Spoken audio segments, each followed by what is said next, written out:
Greetings from Bulgaria, I'm Vulkk, and it's time to take a deeper look into the Star Wars Rebels Season 3 Episode 6 with review and analysis.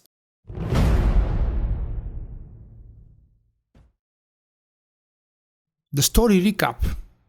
Ezra, Captan Rex and Chopper visit an abandoned supply facility after the Battle of Agamar during the Clone Wars. It turns out they weren't alone. Separatist droids who somehow remained active after Order 66, along with their leader, the tactical droid Kalani, capture all the rebels. Chopper manages to escape and finds a shuttle, which later is the vessel used for their escape. Kalani forces them to bring the last battle between the Separatists and the Republic to an end, and thus determine who the winner of the Clone Wars was meant to be. Ezra's curiosity and eagerness to learn more about the real Clone Wars brings predicted solution and an unexpected or very logical actually answer. Both sides lost the war because we all know that this war was meant for Darth Sidious or Emperor Palpatine to gain power. There was nothing else behind the meaning of the war. Meanwhile, the Empire tracked down and attacked the base. The rebels and separatists joined forces and with clever strategy and teamwork escaped successfully. Let's see now what was really important and interesting from this episode. Rex and the Clone Wars. The flashback to the Clone Wars was intended to bridge the gap between the old Clone Wars series and the new one, Star Wars Rebels. Rex is technically the only living character for now present in the show. The memories he still keeps from the battles probably still cause him to have nightmares. In this episode we see his never-ending struggle to close this page from his life and move forward. The scenario, staged by Kalani, seems to be exactly the solution both the droid and the captain need. Both of them remained alive after the war ended, but neither have been able to put an end to the war the way they were taught and meant to do it. Well, just a quick clarification. Ezra is born on the day the Clone Wars ends, as far as I remember, and Kanan, of course, was alive but a child at the time of the wars. Rex looks and behaves very differently now in Rebels compared to the previous show. It could be because he has gone more mellow. He hasn't really been an active soldier in over a decade. However, when the last battle begins, we learn that he hasn't forgotten his training, and with his guidance and leadership, the team successfully reaches the destination, Kalani's headquarters, where the droid is keeping Zeb as a hostage. Oh, in case you're wondering about the Rex helmet, in the Ahsoka novel, it is explained how and why he has this one. He leaves his original helmet on a dead trooper's body to fool the Empire that it was him, Rex, who was killed. How else would he have survived all these years? Good cover-up and good strategy, I'd say. Well done, Captain. The Walkers.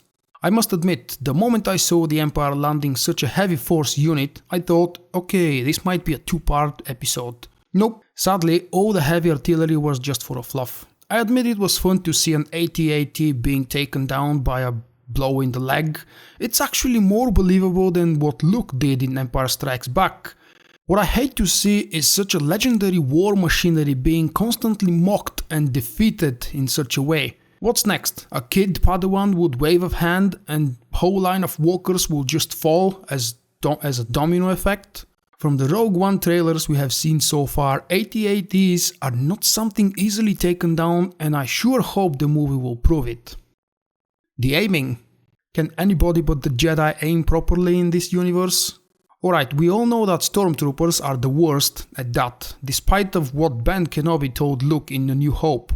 But do we need to be reminded of that fact every single day, or rather every single weekend? The plan Kalani comes up with the separatist droids shooting at Kanan and Ezra, while the two Jedi are deflecting and redirecting the bolts towards the real target, kind of makes sense, I must admit. We have to search for the reason for the crappier than ever aiming of the droids into the fact that they are extremely old, their batteries are almost depleted. And my personal prediction is that unless they have a source to recharge, these droids should have been dead, but this actually hasn't been explained into the episode. On top of that, these droids haven't seen a real battle in years. Nope, there is no but following here. I'm just trying to justify the crap shooting.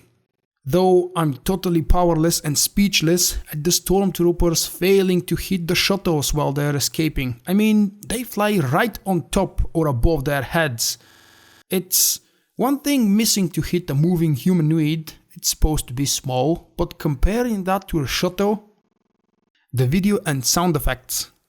Once again, I have to put in a good word for both the visual and the sound qualities of the episode. Despite the ugly character's design and the childish 3D style, which is my personal opinion, the effects in each episode of the third season are absolutely amazing.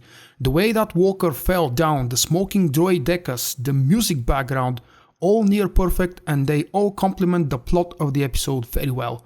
The soundtrack in the ending was very inspiring as well.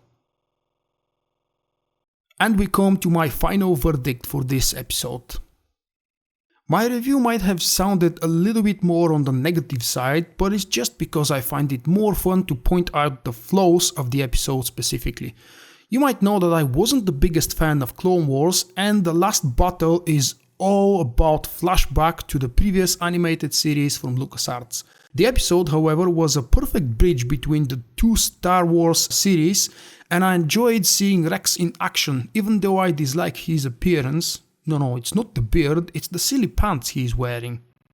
The mention of Cody sure was a big surprise. Now it's your turn. What did you expect from the episode before you saw it? What did you feel and think while watching? I'm all ears and eyes. Take it away, guys.